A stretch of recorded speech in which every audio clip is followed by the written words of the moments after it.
안녕하세요. 중위권 전문 입시연구소 입시부장관입니다. 이제 다시 수시 모집 기간이 다가오고 우리 고등학교 3학년 학생분들의 중간고사 기간도 끝나가면서 각 학교의 수시 모집 요강을 함께 살펴볼 건데요. 오늘은 개인적으로 작년과 비교했을 때 많은 변화가 있었다고 생각하는 국민대학교에 대한 수시 모집 요강 분석을 해보겠습니다. 본론으로 바로 들어가서 무엇이 변했는지를 먼저 확인해 보겠습니다. 전형 측면에서 가장 큰 변화는 학교 생활 우수자 전형이 폐지가 됐고 논술 전형이 신설됐다는 것입니다. 자, 논술 전형에 대한 이야기는 저번에 영상을 통해서 소개를 해드렸는데 학교 생활 우수자 전형 폐지는 이야기를 안 했습니다. 그러면 학교 생활 우수자 전형의 폐지를 알아보려면 학교 생활 우수자 전형이 무엇인지를 알아봐야겠죠. 학교 생활 우수자 전형은 서류평가 100%로 합격자를 가르던 서류형 종합 전형입니다. 즉, 종합 전형을 면접형과 서류형으로 나눠서 투 트랙으로 운영하던 국민대학교에서 서류형을 폐지하면서 원트랙 종합 전형으로 진행을 하기로 했다는 것인데요. 저희는 이 변화에서 없어졌구나가 아니라 그러면 올해 종합 전형에서는 어떤 것에 초점을 맞춰야 할까를 고민해 보는 게 옳은 생각입니다. 우선 선발 인원의 변화를 보겠습니다. 국민대학교는 2025학년도까지만 해도 프론티어 전형과 우수자 전형으로 총 823명의 학생을 종합 전형을 통해서 선발했는데 올해는 696명을 선발하면서 120명가량의 인원이 축소되었습니다. 그래서 국민 프론티어 전형을 봤을 때는 확대 선발로 해석을 해야겠지만 종합 전형 전체로는 축소됐다고 보는 게 맞을 것 같고요. 교과성적 우수자 전형에서는 그 인원을 흡수하면서 크게 인원이 증가한 것을 확인할 수 있습니다. 자, 논술 전형이 신설됐다는 변화도 매우 중요합니다.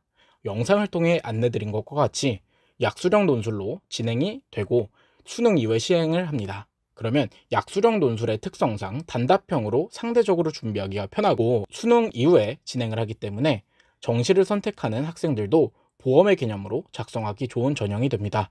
그리고 아까 교과 전형에서 인원이 크게 늘었는데 그 인원은 아무래도 올해 전공 자율학부를 확대 선발하면서 늘어난 인원으로 생각해 보시면 될 것 같습니다. 그렇기 때문에 표에 나와 있는 것과 같이 폐지나 신설로 해석하기보다는 확대로 해석하는 것이 옳습니다. 그렇다면 확대됐으니까 성적이 좀 떨어질까요? 라는 질문을 할 수도 있겠죠. 물론 영향이 완전 없는 변화는 아니겠지만 교과 전형은 보통 인원의 확대보다는 최저 기준 등의 요소가 더 큰 영향을 줍니다. 그래서 최저를 보면 인문 계열의 최저가 상대적으로 완화되었다는 것을 확인할 수 있고요. 자연 계열은 그대로 동일합니다. 올해도 작년과 마찬가지로 자연 계열로 인문 계열의 학생이 진입하는 것은 쉽지 않을 것 같습니다. 조금 더 깊게 들어가 보면 작년의 최저 충족률은 인문계 55% 그리고 자연계 65%였습니다. 그러면 인문계의 최저가 완화된 만큼 최저 충족률이 올라갈 수 있겠죠. 즉, 인원이 많아져서 경쟁률이 낮아지더라도 높아지는 최저 충족률에 의해 실질 경쟁률은 큰 변화가 없거나 오히려 더 높아질 수 있습니다. 이 점을 유의해서 인문계 학생분들은 특히나 보수적인 관점이 필요합니다. 지금까지 변화에 대해서 말씀을 드렸는데요. 조금 더 깊게 변화를 분석해보면 서류형은 폐지 그리고 면접형의 증가로 종합전형의 변화를 구분할 수 있습니다. 말씀드린 것과 같이 면접형인 프론티어 전형의 선발 인원이 증가한 것 같지만 종합전형 전체 선발 인원은 감소했습니다. 이렇게 면접형으로 통합이 될 때는 경쟁률 변화를 지켜보시고 유사한 수준의 대학은 어떤 변화가 있는지 보는 게 중요합니다. 또 통합이 되면서 국민 프론티어 전형을 좀 더 심도 있게 분석을 해봐야 하는데요. 화면은 작년과 올해 서류평가 반영 비율의 변화를 나타낸 표입니다. 전공 적합성과 인성 비율이 높아진 것을 확인할 수 있는데요. 이 전공 적합성에 대한 부분은 입학처 가이드북을 잘 보셔야 합니다. 과목표를 먼저 보시고 학과별로 나와 있는 키워드에 집중을 해서 남은 기간을 준비하셔야 합니다. 지금쯤 많은 분들이 권장 과목을 이수하지 않았는데 어떡하지? 라는 생각이 드실 텐데요.